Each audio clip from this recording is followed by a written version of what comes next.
الحمد لله رب العالمين والصلاة والسلام على سيدنا محمد وآله وأزواجه وذريته أجمعين.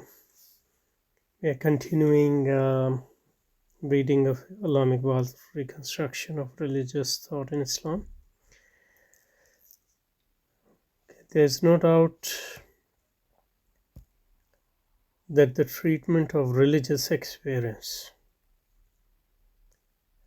as a source of divine knowledge is historically prior to the treatment of other regions of human experience for the same purpose.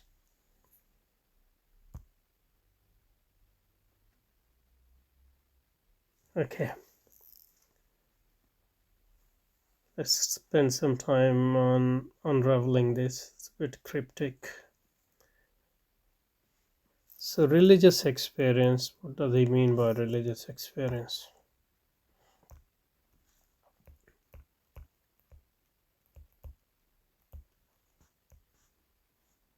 Obviously, both expressions here are suspect to start with, because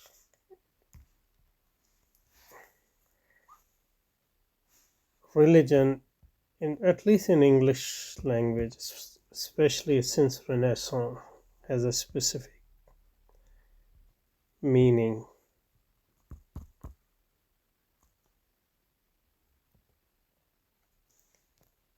Which reduces essential religious, the notion of religion or the essence of religion to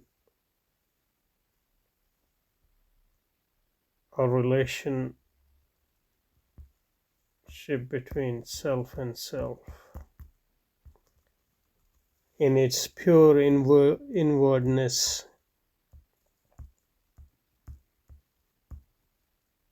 disconnected from all other web of relation. At least this is Luther's conception, at least in some of his writings. And in that sense, religion is totally alien to the conception of deen as a way of life. So religion itself, as we have talked about it before, is not a good word or good term to use in this context of discussion. So there is essential subjectivity and also essential inwardness or essential subjectivization, which is related to this notion of religious or religion, which is alien to the conception of deen as a comprehensive closed system as a way of life. The second thing is experience. Experience also has subjective connotations.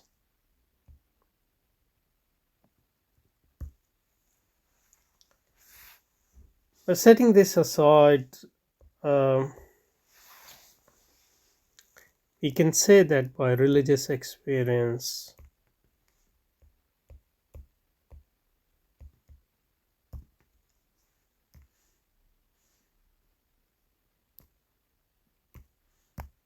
what he's talking about is sources of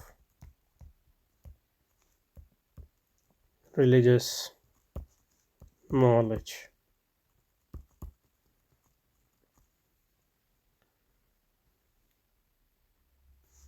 At least partially, he's talking about this. For example, in Islamic context, wahi or revelation and ilham are such sources of religious knowledge. Obviously, there's a fundamental distinction between wahi and ilham, but they are to fundamental Islamic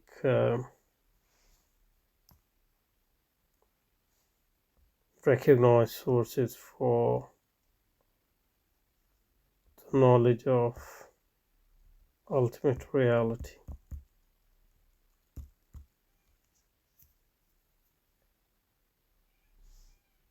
Okay, and in a sense these can be termed as experiences, in the sense that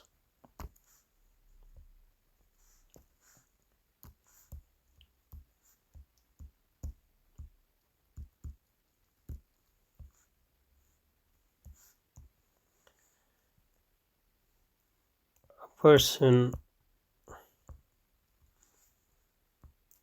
goes through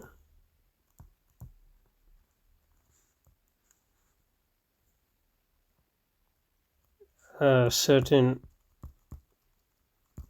process,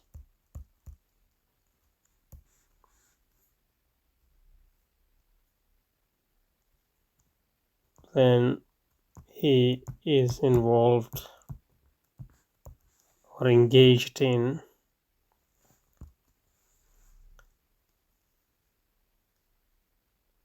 revelation or ilham, for example. So revelation can be termed as experience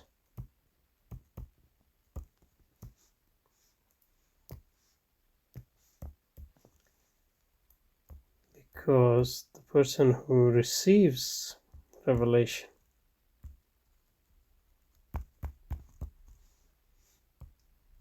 goes through certain processes, goes through certain transformation, goes through certain events, etc. So in that sense it can be termed as experience, but in this specific sense. Anyway, let's go back. So there's no doubt that the treatment of religious experience as a source of divine knowledge. So what he's talking about is, let's say, according to our interpretation here, there's no doubt that treatment of religious experience, that is religious sources of knowledge, revelation, ilham, etc., as a source of divine knowledge. We have to decipher what divine knowledge here is, but we'll come to that. Is historically prior to treatment of other regions of human experiences for the same purpose. Okay, so let's look at divine knowledge now. What he could mean by divine knowledge. Divine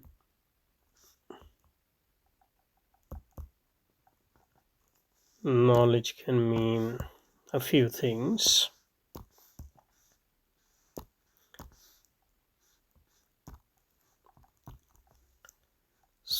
The source of this knowledge is divine. It's coming from God.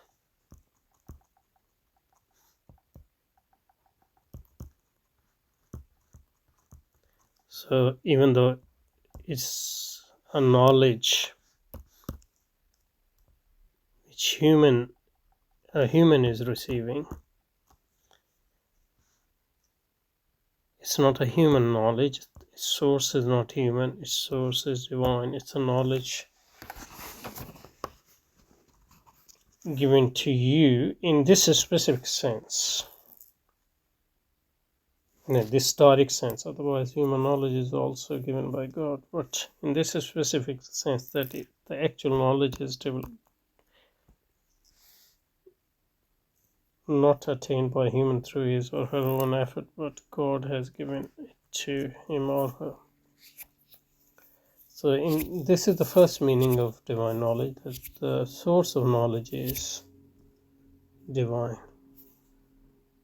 Okay.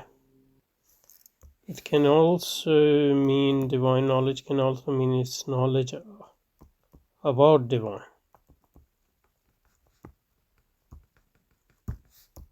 God. About the ultimate reality.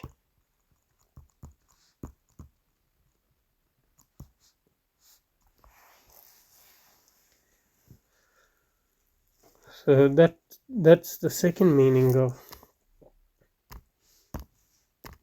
Obviously, both these meaning can combine, that the source of knowledge is God, and God is providing us knowledge about Himself and the ultimate reality,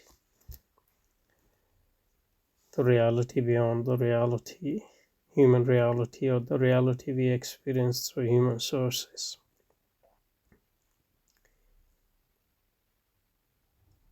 Okay, so this is the second meaning of divine knowledge. And the third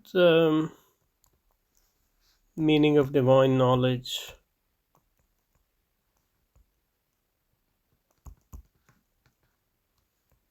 could be, and I suspect that at least Allama Iqbal is using it, at least partially in this sense, is that it's knowledge of ultimate reality, but its knowledge is human knowledge because it's attained through actual human efforts.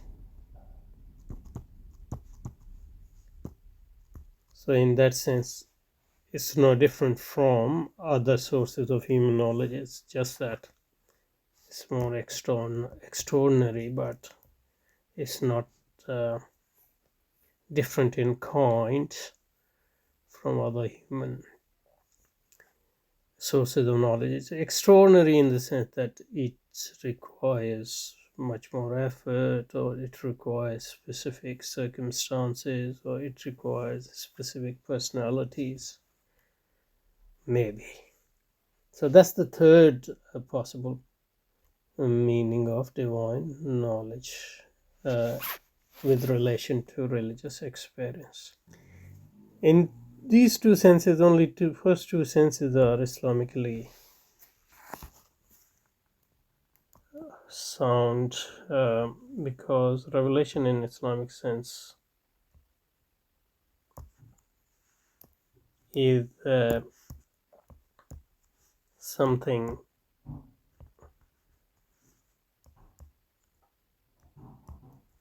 you might call supernatural,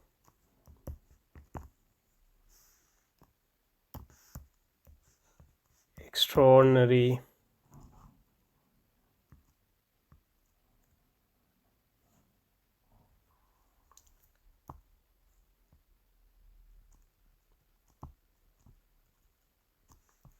exceptional,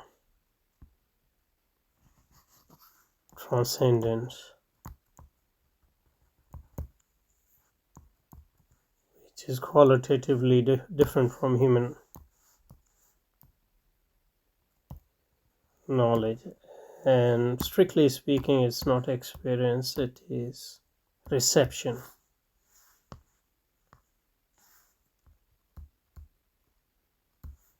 A human being received this knowledge. In that sense, it's passive to extraordinary passive. The spirit comes to humans, and human upliftment is also divinely sanctioned and prepared. No human effort can, reach that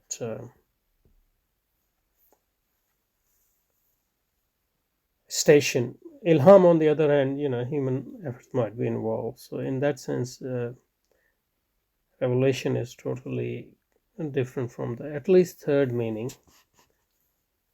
And we don't yet know Allama Iqbal is taking it in this third meaning, but my hunch is that at least he's partially aiming towards the third meaning. Anyway, let's go back. So there's no doubt that the treatment of religious experience as a source of divine knowledge is historically prior to the treatment of other regions of human experience for the same purpose. So what are other regions of human experience? I think this the other regions of human experience.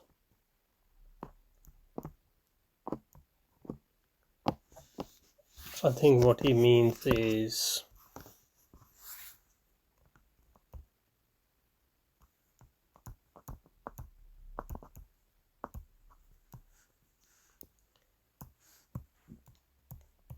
sense perception, reason, and other cognitive human sources of knowledge. And the claim here is that using senses, understanding, reason for divine knowledge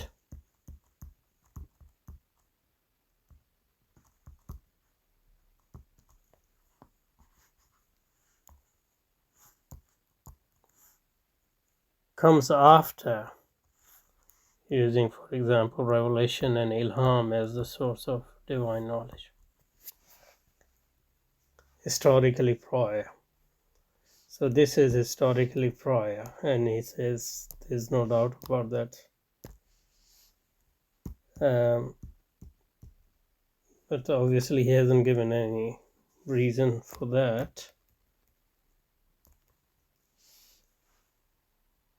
So humans first look to revelation and those extraordinary experiences for divine knowledge, but then later they also use the senses and understanding and reason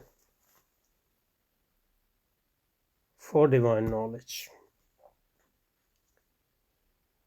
And for Allama Iqbal, this is prior, and he has no doubt about that. I think one explanation for this might be that, I mean, among modernists, at least rationalists of 19th century, there was a view that, at least among some of them, there was a view that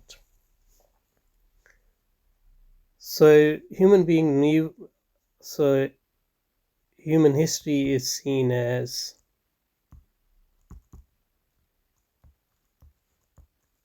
on the pattern of a life cycle of an individual human.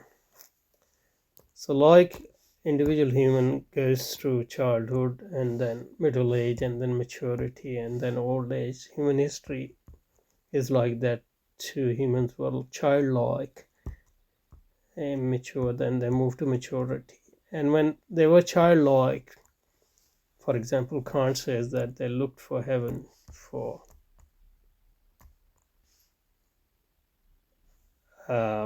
answers. But once they, become adult and mature, that is, with the rise of modern sciences, and or as a preparation to that in the Middle Ages in Islamic and Christian civilizations, for example, they also started using senses and human knowledge as a source of divine knowledge as well, even though they didn't abandon those extraordinary sources altogether. But with modern time, as Kant says, we are able to walk on our own, so we don't need those extraordinary sources anymore for the divine knowledge. Obviously, Allama Iqbal is not saying that, but his claim about the priority of religious experience as source of divine knowledge as compared to the other regions of human experiences seems to be drawing on that understanding. Anyway, I think it's a good point to stop here, and we'll continue from here, inshallah.